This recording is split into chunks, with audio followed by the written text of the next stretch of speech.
10ನೇ ತರಗತಿಯ ಗದ್ಯಪಾಠ 3 ಶುಕನಾಸನ ಉಪದೇಶ. ಲೇಖಕರು ವಿದ್ಯಾವಾಚಸ್ಪತಿ ಡಾಕ್ಟರ್ ಬನ್ನಂಜೆ ಗೋವಿಂದಾಚಾರ್ಯ. ಶ್ರೀಯುತರು ಉಡುಪಿಯಲ್ಲಿ 1936ರ ಆಗಸ್ಟ್ 3ರಂದು ಜನಿಸಿದರು. ತಂದೆ ಪಡುಮನ್ನೂರು ನಾರಾಯಣ ಆಚಾರ್ಯ. 3 ದಶಕಗಳ ಕಾಲ ಪತ್ರಕರ್ತರಾಗಿ ಕೆಲಸ ಮಾಡಿದ ಡಾಕ್ಟರ್ ಬನ್ನಂಜೆ ಗೋವಿಂದಾಚಾರ್ಯ ಕರ್ನಾಟಕ ಕಂಡ ಬಹುದೊಡ್ಡ ಸಂಸ್ಕೃತ ಕನ್ನಡ ವಿದ್ವಾಂಸರು. ಸಂಸ್ಕೃತದಲ್ಲಿ 30, ಕನ್ನಡದಲ್ಲಿ 130 ಕೃತಿಗಳನ್ನು ರಚಿಸಿದ್ದಾರೆ. ಇವರ ಪ್ರಮುಖ ಕೃತಿಗಳು ಭಗವಂತನ ನಲ್ನುಡಿ, ಮುಗಿಲ ಮಾತು, ಹೇಳದೆ ಉಳಿದದ್ದು, ನೆನಪಾದಳು ಶಕುಂತಲೆ, ಮತ್ತೆ ರಾಮನ ಕತೆ, ಮಹಾಶ್ವೇತೆ, ಆವೆಯ ಮಣ್ಣಿನ ಆಟದ ಬಂಡಿ, ಋತುಗಳ ಹೆಣಿಗೆ, ಕಾದಂಬರಿ ಮೊದಲಾದವು.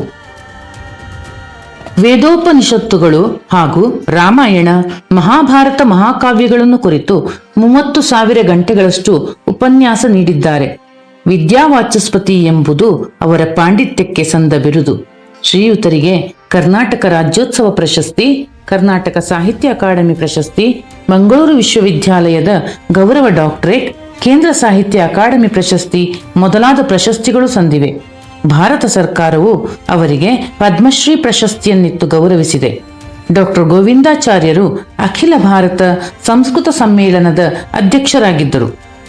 ಸಾಮಾನ್ಯ ಶಕವರ್ಷ 6ನೇ ಶತಮಾನದಲ್ಲಿ ಕನೌಜನ್ನು ಉತ್ತರಾಪತೇಶ್ವರನೆಂದು ಬಿರುದು ಪಡೆದ ಹರ್ಷವರ್ಧನ ಮಹಾರಾಜನು ಆಳುತ್ತಿದ್ದ.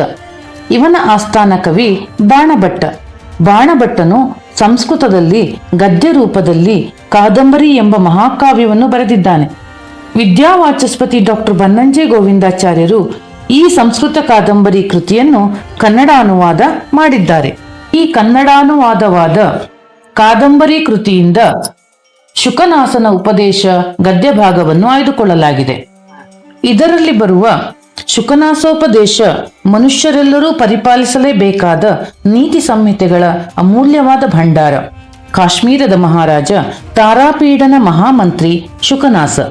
ಆತ ಮಹಾಪ್ರಾಜ್ಞ, ವಿವೇಕಿ, ಸಮರ್ಥ ಆಡಳಿತಗಾರ, ರಾಜತಂತ್ರ ನಿಪುಣ, ಮುತ್ಸದ್ದಿ. ರಾಜಪುತ್ರ ಚಂದ್ರಾಪೀಡನಿಗೆ ಯುವರಾಜ ಪಟ್ಟಾಭಿಷೇಕವನ್ನು ಮಾಡಬೇಕೆಂದು ತಾರಾಪೀಡನು ಸಂಕಲ್ಪಿಸುತ್ತಾನೆ. ಅಂತೆಯೇ ಸಕಲ ಸಿದ್ಧತೆಗಳನ್ನೂ ಮಾಡುತ್ತಾನೆ. ಈ ಪಟ್ಟಾಭಿಷೇಕೋತ್ಸವಕ್ಕೆ ಪೂರ್ವಭಾವಿಯಾಗಿ ಮಹಾಮಂತ್ರಿಯಾದ ಶುಕನಾಸನನ್ನು ಸಂದರ್ಶಿಸಲು ಚಂದ್ರಾಪೀಡನು ಬರುತ್ತಾನೆ. ಆಗ ಓರ್ವ ಜವಾಬ್ದಾರಿಯುತ ಪ್ರಧಾನಮಂತ್ರಿಯಾಗಿ ಮುಂದಕ್ಕೆ ಯುವರಾಜ ಪಟ್ಟವೇರಲಿರುವ ರಾಜಕುಮಾರನಿಗೆ ಅತ್ಯಂತ ಪ್ರಾಯೋಗಿಕವಾದ ಅನುಭವಗಮ್ಯವಾದ ಉಪದೇಶಗಳನ್ನು ಶುಕನಾಸನು ನೀಡುತ್ತಾನೆ. ಕಾವ್ಯದಲ್ಲಿ ಬರುವ ಈ ಭಾಗವು ಶುಕನಾಸೋಪದೇಶ ಎಂದೇ ಪ್ರಸಿದ್ಧವಾಗಿದೆ. ಗುರುವಾಣಿ ಎಷ್ಟು ಪರಿಶುದ್ಧವಾದರೂ ಮೂರ್ಖನ ಕಿವಿಗೆ ಅದು ಒಂದು ಹೊರೆ. ಅಂಥವರು ಕಿವಿಯೊಳಗೆ ಹಿತವಚನ ಹೊಕ್ಕಾಗ ತಿಳಿನೀರು ಹೊಕ್ಕಂತೆ ಸಂಕಟಪಟ್ಟುಕೊಳ್ಳುತ್ತಾರೆ. ಆದರೆ ಸಜ್ಜನರಿಗೆ ಗುರುವಚನ ಎನ್ನುವುದು ಕಿವಿಗೆ ಒಂದು ಆಭರಣ. ಅದರಿಂದ ಅವರ ಶ್ರೀಮುಖ ಇನ್ನಷ್ಟು ಶ್ರೀಮಂತವಾಗುತ್ತದೆ. ಮುಸ್ಸಂಜೆಯ ಚಂದ್ರ ಕತ್ತಲನ್ನು ಕಳೆವಂತೆ ಬಗೆಯ ಕೊಳೆಯನ್ನೆಲ್ಲ ಹಿತವಚನ ತೊಳೆದು ಬಿಡುತ್ತದೆ. ಆಗ ಬಾಳಿನಲ್ಲಿ ಸಂಯಮ, ಪಕ್ವತೆ, ಶಾಂತಿ ಕಾಣಿಸಿಕೊಳ್ಳುತ್ತದೆ.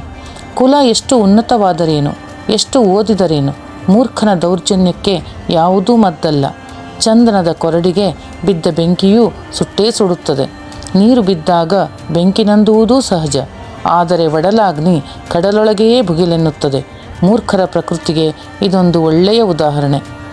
ಗುರೂಪದೇಶ ಎಂದರೆ ಜನರ ಒಳ ಹೊರಗಣ ಕೊಳೆಗಳನ್ನು ತೊಳೆದು ಬಿಡುವ ನೀರಿಲ್ಲದ ಮೀಹ. ತಲೆ ನೆರೆಯದೆ, ಮೈ ಸುಕ್ಕುಗಟ್ಟದೆ ಮೂಡುವ ಮುಪ್ಪು, ಬೊಜ್ಜು ಬೆಳೆಯದೆ ಬರುವ ಗುರುತ್ವ, ಬಂಗಾರವಿಲ್ಲದೆ ಮಾಡಿದ ಬೆಲೆ ಬಾಳುವ ಕಿವಿಯೋಲೆ, ಪಂಜು ಇಲ್ಲದೆ ಬೆಳಗುವ ಬೆಳಕು, ಉದ್ವೇಗ ಭರಿಸದ ಜಾಗರಣೆ. ಎಲ್ಲಕ್ಕಿಂತ ರಾಜರುಗಳಿಗೆ ಈ ಮಾತು ಮುಖ್ಯ. ಅವರಿಗೆ ಉಪದೇಶಿಸುವವರೇ ಕಮ್ಮಿ.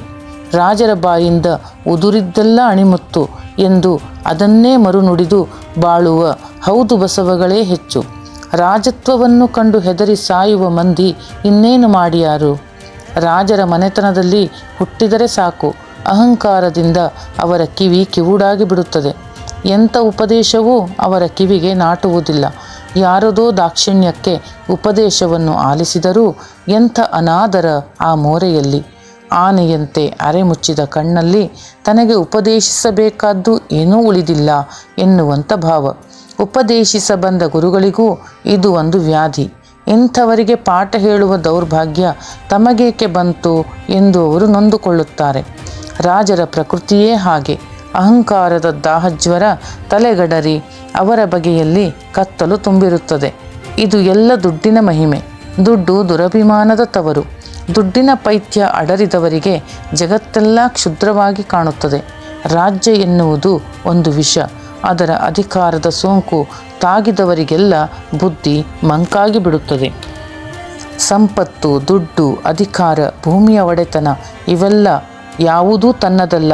ತಾನು ಅಲ್ಲಿ ಅವೆಲ್ಲದರ ಮೇಲ್ವಿಚಾರಕನಾಗಿ ಕೂತಿದ್ದೇನಷ್ಟೇ ಎಂಬ ವಿವೇಕ ಅರಸನಿಗಿರಬೇಕು. ಹಾಗೆ ಆತನಿಗೆ ಬುದ್ಧಿವಾದ ಹೇಳುವ ಹಿರಿಯ ಮಂತ್ರಿಗಳು ಅರಮನೆಯಲ್ಲಿರಬೇಕು ಎಂಬ ವಿಚಾರವನ್ನು ಲೇಖಕರು ಇಲ್ಲಿ ಹೇಳಿದ್ದಾರೆ.